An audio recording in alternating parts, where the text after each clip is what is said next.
जोहार और प्रणाम। अभिवादन का तरीका कोई भी हो, लेकिन उद्देश्य स्पष्ट है। अपने सामने जो भी व्यक्ति विशेष हैं, उनका सम्मान पूर्वक अभिवादन करना। हमारे जीवन में शिक्षक की अहम भूमिका होती है। शिक्षक दिवस डॉक्टर राधाकृष्णन, जो हमारे देश के दूसरे राष्ट्रपति व महान दार्शनिक विद्वान होने के साथ साथ एक कुशल शिक्षक भी थे, उनके याद में शिक्षक दिवस 5 सितंबर को मनाया जाता है। हालांकि हमारे देश में शिक्षक को बहुत सम्मान दिया जाता है, लेकिन आज के युग में कुछ शिक्षक कहीं कहीं पर अपनी भूमिका निभाने में असफल हो रहे हैं। शिक्षक शिष्य का जो संबंध होता है, उसमें व्यवसायीकरण का समावेश होता जा रहा है। आपको बताते चले कि शिक्षा की व्यवसायीकरण के इस दौर में भी कुछ लोग हैं जो बिना किसी तनख्वाह के और खासकर बिना उच्च शिक्षा के जितना भी ज्ञान उनको हासिल है, उनका वह बिस्तर करने में सक्षम है। सूत्रों से प्राप्त एक ऐसी ही कहानी है जो शिक्षक समाज को कहीं ना कहीं आत्ममंथन करने के लिए मजबूर कर देगी। बात है पश्चिम बंगाल के पुरुलिया जिले की अयोध्या पहाड़ियों के बीच बसे जिलिंग सिरिंग गांव की, जो दिल को छू लेती है और समाज को नई दिशा दिखाती है।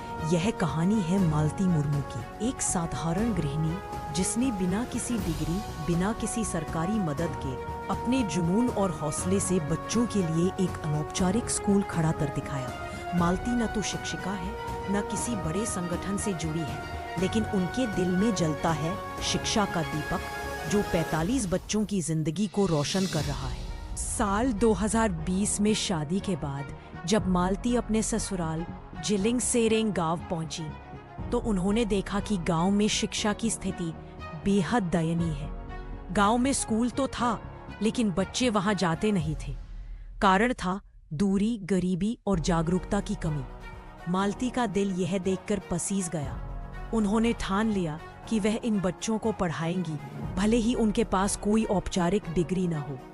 मालती ने अपनी इस यात्रा की शुरुआत एक पेड़ के नीचे की। कुछ किताबें, एक ब्लैक बोर्ड और बच्चों को पढ़ाने का जज्बा, बस यही थी उनकी पूंजी। आज वह 45 बच्चों को संथाली, बंगाली और अंग्रेजी तीनों भाषाओं में पढ़ा रही है। उनकी यह कोशिश न सिर्फ बच्चों की जिंदगी बदल रही है, बल्कि पूरे गांव के लिए प्रेरणा बन गई है। मालती मुर्मू कहती हैं, जब बच्चों को स्कूल नहीं जाते देखा तो मन बहुत दुखी हुआ। मैंने सोचा जितना मुझे आता है उतना ही सिखा दूंगी। शुरुआत में मुश्किल थी, लेकिन गांव वालों ने धीरे धीरे साथ देना शुरू किया। पति भी देते हैं साथ। मालती के इस नेक काम में उनका सबसे बड़ा सहारा बने हैं उनके पति बांका मुर्मू, जो एक दिहाड़ी मजदूर है। घर में 2 छोटे बच्चे होने के बावजूद मालती ने कभी अपने मिशन को नहीं रोका। बांका कहते हैं, हमारे पास ज्यादा कुछ नहीं है, लेकिन मालती जो कर रही है वह बहुत बड़ा काम है। मैं हमेशा उनका साथ दूंगा। गांव वालों ने भी मालती के इस प्रयास को सराहा और छोटे मोटे तरीकों से मदद शुरू की। कोई किताबें दे गया तो किसी ने बच्चों के लिए बैठने की जगह बनवाने में सहयोग किया। धीरे धीरे मालती का यह छोटा सा स्कूल गांव की शान बन गया।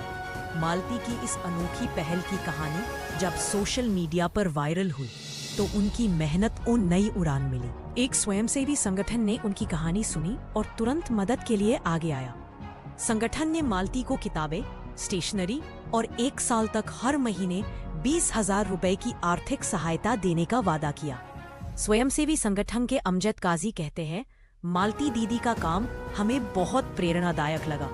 अगर वह अकेले इतना कुछ कर सकती है, तो हमारा छोटा सा सहयोग जरूर बड़ा बदलाव ला सकता है। मालती मुर्मू की कहानी हमें सिखाती है कि शिक्षा सिर्फ डिग्री या सरकारी संसाधनों की मोहताज नहीं होती। यह तो वह जुनून है जो दिल से दिल तक जाता है। जहां सरकारी योजनाएं पहुंच नहीं पाई, वहां मालती ने अपने हौसले से एक छोटा सा स्कूल खड़ा कर दिखाया। वह न सिर्फ बच्चों को पढ़ा रही हैं, बल्कि समाज को यह बता रही हैं कि बदलाव की शुरुआत एक इंसान से ही होती है।